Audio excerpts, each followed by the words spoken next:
우리 아침마다 자비의 노래를 이렇게 같이 하잖아요. 그래서 이 노래에 대해서 조금만 설명을 드리고 싶어요. 108페이지.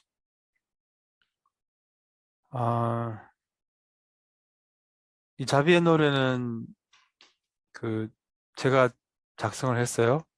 그, 음, 이 멜로디는 어떤 이제 까규파의 어떤 음, 그 뭐지 구대 구대 깔마빠인가? 그 옛날 그 전에 깔마빠께서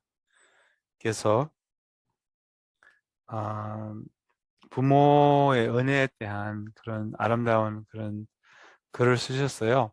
그 이제 불교에서는 이 불교의 그 부모의 은혜를 굉장히 중요시 여기고 또 그 뭐랄까 부모를 잘 모셔야 된다고 그렇게 가르치잖아요. 그래서 깔마빠 전에 깔마빠 그러니까 그 전에 사셨던 깔마빠께서 이 부모 연애에 대한 그런 아름다운 시를 쓰셨어요. 그리고 최근에 이제 그 시를 노래로 만들었어요. 그러니까 티벳말 되게 굉장히 근데 이 노래 멜로디가 이 멜로디예요. 근데 이제 저는 이제 그 부모의 은혜가 아니라 자비의 노래 글을 작성하고 이렇게 만든 거예요. 그래서 나중에 한번 그 오리지널 한번 틀어드릴게요. 그 아무튼 근데 뭐 제가 이 글을 작성을 했지만 오마니 판매용 프리 이거는 똑같아요. 이건 똑같는데 그 물론 제가 이거를 작성을 했지만 뭐 사실은 이 내용은 이 보살행론에서 나오는 내용이에요. 그래서 그냥 뭐랄까 이 보살행론은 제가 처음 이제 미국에서 달라마 준자님 대중 강연을 참석을 하고 아, 그 이제 존자님 말씀에 감동을 받고 이제 처음으로 읽었던 책들 중에 이제 그 존자님이 프랑스에서 우리 연사 스님 초대로 프랑스에서 이 보살행론을 법문하셨어요. 거기 제가 그 법문하신 자리도 가봤고 제가 거기 4년간 무문관 수행 거기서 가까운 거기 곳에서 했는데 숲속에서 약간 이렇게 완전 그런 시골에서 그 법문을 하시는데 그 법문을 하셨을 때 어떤 나무가 있었어요. 그래서 그 법문을 하기 위해서 무대를 만들었대요. 그리고 이제 이렇게 야외에 이렇게 사람들이 앉았고 그래서 한 일주일간 이렇게 법문을 하시는데 그 무대에 그 나무를 이렇게 안 깎고 그 나무를 그냥 살렸대요.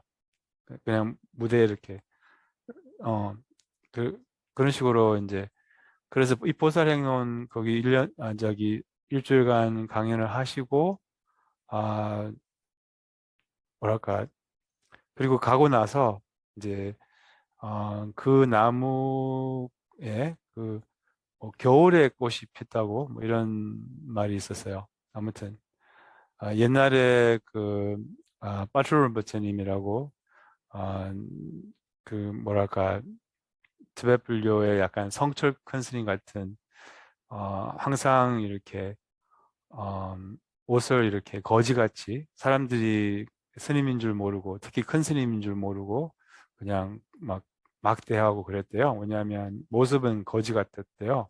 옷은 굉장히 어, 허름하게 이렇게 옷을 입어서 이제 거지인 줄 알고 막 막대하고 그리고 이 큰 스님은 아, 뭐랄까 사원이나 이런 데에서 머물지 않고 항상 이렇게 방랑 수행자였었대요. 그리고 이제 티베트에서는 이런 돌아다니시는 집이 없는 분들이 좀 계세요. 그럼 이제 어디 집에 가서 거기서 이렇게 재워줘요. 그 대신에 그분이 이제 기도를 해주는 거예요. 있는 동안. 그래서 어떤 이제 집에서 머물면서 기도하다가 이제 이분의 제자들이 굉장히 많았거든요. 이분이 그 꾼산 라메 셸룽이라고 위대한 스승님의 가르침 그 책을 쓰신 분인데 이게 어마어마한 도인이었죠. 진짜. 근데 이분이 어쨌든 이 책을 굉장히 아끼셨어요.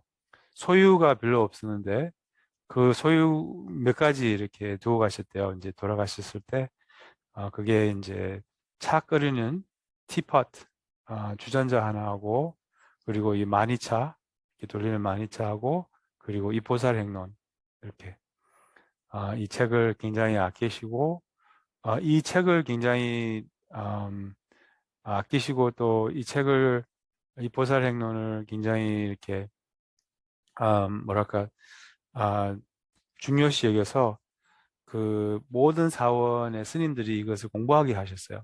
그래서 지금까지 이제 이게 이 보살행론이라는 책이 이제 모든 대승불교의 84,000 법이 간략히 담아 있는 핵심적으로 간략히 담아 있는 이거는 이제 티베트 불교에서는 맹학이라고 하거든요.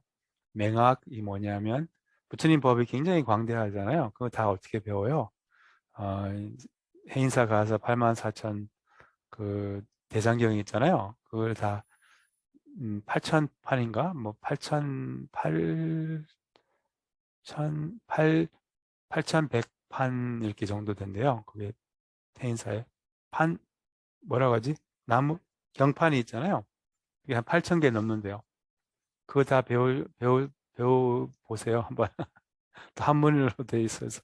그러니까 이제 그 다 배우기 어려우니까 이제 이런 간략하고 핵심적인 그런 경전들이 있어요. 그게 이제 티베트 전통에서는 맹학이라고 하는데 그래서 그게 이 보살행론이 그런 책인데 하여튼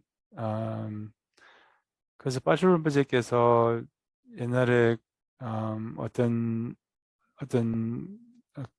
노보살님의 집에서 이제 머물면서 제자들이 굉장히 많았거든요. 제자들이 찾아왔어요. 우리 스승님을 찾고 있다고. 스승님이 어떻게 생겼냐고 막 그래서 이렇게 좀 이렇게 표현을 했더니 깜짝 놀란 거예요. 그 노보살님이 왜냐하면 그 약간 이제 거지같이 생겨서 이렇게 여기서 재워주니까 막 무슨 일이라고 하죠? 이렇게 낮은 일, 천한 일, 어? 천대 아니 그 무슨 일이라고 하죠? 그런 아, 어, 허드렛 일을 시킨 거예요. 그래서 그 순간에 제자들을 찾아왔을 때 그 순간에 그 노보살님의 그 오줌 그 뭐라고 하죠? 요 요강을 버리고 있는 중이었어요. 그래서 그 노보살님이 마슈르메치님은 들어봤죠. 왜냐하면 너무나 유명하고 큰 스승인데 이렇게 허드렛을 시키고 자기 요강을 지금 버리고 있는 분이 마슈르메치님이라고 막 깜짝 놀래가지고 너무너무 놀래가지고 집을 가버렸대요. 이렇게 집을 떠났대요. 근데 다시 그분이 이제 가실 때까지 못 돌아왔대요. 너무 창피해서. 음, 이런 이제 얘기들이, 이 큰 스승에 대한 얘기들이 굉장히 많아요. 한 번은 이제 이렇게 그런 길을 가다가 이렇게 발랑수행을 하는 도중에 어떤 아야마를 만났어요. 그 아이들 이렇게 조그만 아이들 아빠하고 헤어졌는지 아니면 뭐 아빠가 죽었는지 어쨌든 이제 혼자서 아이를 키우는 그 아주머님을 이제 보살을 이렇게 길가에 그러니까 같이 만나서 같이 다녔어요. 한동안 이렇게 그 뭐 티벳은 엄청 험하고 산적들도 많고 그러다 보니까 이제 같이 다니다가 막 이렇게 애들도 너무 이뻐하고 그래서 이제 가는 길에 우리 결혼하자 그냥 결혼해서 같이 살자 뭐 이렇게 제안을 했대요 그 보살님이. 그래서 나중에 이제 빠트로미처님 따로 가고 이제 나중에 이제 이 보살님이 어떤 큰 빠트롤무스님이 여기 오셔서 법문하신다고 막 수백만 명 이렇게 모아가지고 이제 그 법회 끝나고 이제 다 줄 서서 이제 스승의 가피를 받거든요. 이렇게. 그래서 줄 서서 가피를 받는데 그래가지고 이제 계속 그 보살님이 줄 서서 봤는데 자기가 이렇게 같이 다녔던 그분이 이제 그 높은 법좌 위에 앉아 계시는 거예요. 깜짝 놀래가지고 도망가 버렸어요. 그래가지고 빠트름책에서 그 아주마를 잡아가지고 보살님을 잡아가지고 여기 있는 다 공약물을 받으셨거든요. 이걸 다 그분한테 주라고 뭐 이렇게 또 빠트름스님은 항상 이렇게 보시를 받았을 때 그 두고 가셨대요. 이렇게 그래서 그 도둑들이 그걸 알고 항상 따라다녔대요. 혹시나 이게 뭐 보시를 이렇게 두고 가면 도둑들이 이렇게 가져가려고 음, 그래서 어떤 분이 공덕주가 법회 끝나고 빠트룸 부스님께 그 홀슈 뭐라고 하죠? 홀슈 말이 타는 그 금으로 만든 어? 평자라고 하는가? 평자 말이 신는 신발 그거 쇠로 된 거잖아요. 그거 저기 홀슈라고 하는데 그 평자 편자를 이제 금으로 된 것을 하나 올렸대 누가. 그래서 그것을 이제 그래서 빠르르면님을 따라다녀서 도둑이 그래서 빠르르면님이 잠을 잘 때 그 편자를 이제 찾았어요. 그래서 그걸 편자를 찾아가지고 그 빠르르면님 자고 주무시는데 그래가지고 빠르르면님 깼어요. 그래가지고 빠르르면님이 또 굉장히 솔직하고 까칠하고 그런 분이었대요. 굉장히 이렇게 막 욕도 잘하고 그런 분이었대요. 굉장히 이렇게 약간 뭐랄까 그 캄파였거든요. 캄파는 막 거칠고 그러면서 이제 마음이 엄청 넓으시고 굉장히 자비로우셨는데 근데 말은 굉장히 거칠게 하셨대요. 그래서 막 이렇게 야, 뭐 하고 있냐 막 욕하면서 어? 야, 너 같은 사람 보면 진짜 인간 몸 받은 게 정말 아깝다. 뭐 이렇게 막 욕하고 그래서 내놓으라고 그거 편자 어디냐고 내가 들었다고 난 그런 거 안 받는다고 그래 내가 법문한 자리 한번 가보라고 거기 있을 거라고 그래서 도둑이 믿을 수가 없지 뭐 어떻게 자기 그 금으로 된 편자를 그렇게 그리고 이제 그래서 법문 자리를 가봤어요 그래서 찾았어요 아무도 안 가져간 거예요 그거를 누가 감히 빠트론스님한테 보시한 거를 가져가요 그거는 정말 지옥으로 떨어질 그런 행동이죠.